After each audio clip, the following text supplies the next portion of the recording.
Hey guys, this is Matt, and today I'm going to show you another unusual tool. This one right here is called a groover. And just to tell you, I don't use this one too often. I actually had to look it up to make sure. This is specifically a saddle maker's groover.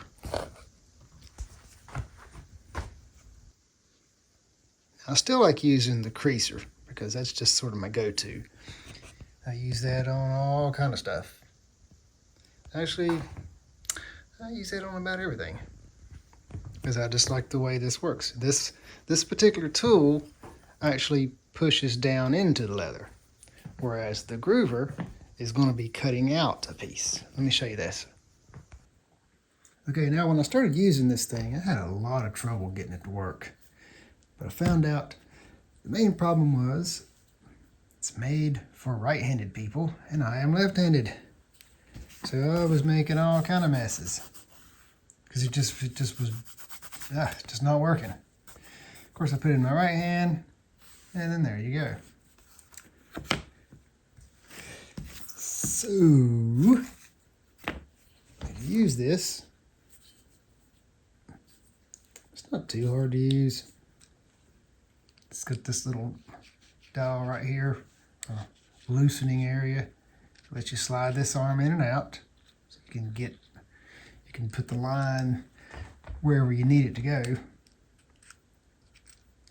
Now, when I do the creasing, I do it mainly for decorative purposes. Usually, especially with this one, they're cutting out this channel so they can stitch down into it and sort of have it more flush.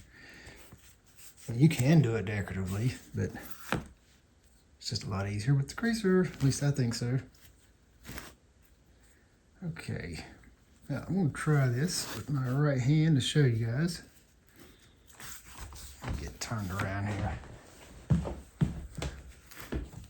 All right, so I take this metal centerpiece and push it up against the leather.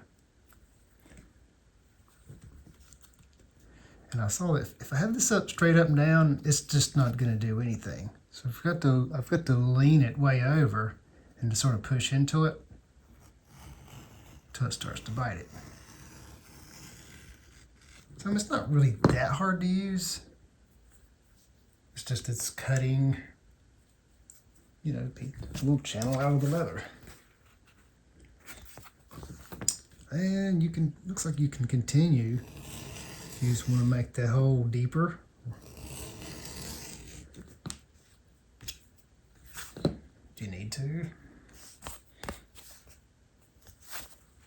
Well, it should be fine doing curves and stuff. It's a lot of fun doing this with my right hand, but anyway.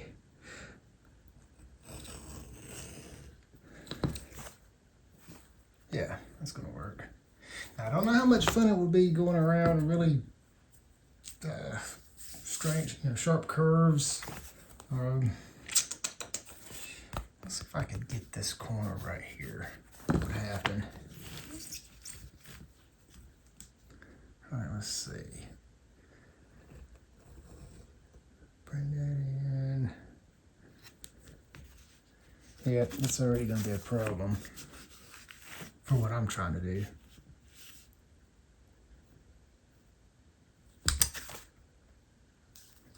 Oh, never mind, it's not working.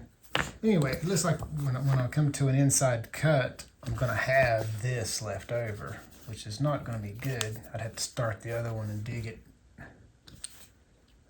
the other way. Let me try it right here. Bring that down to here.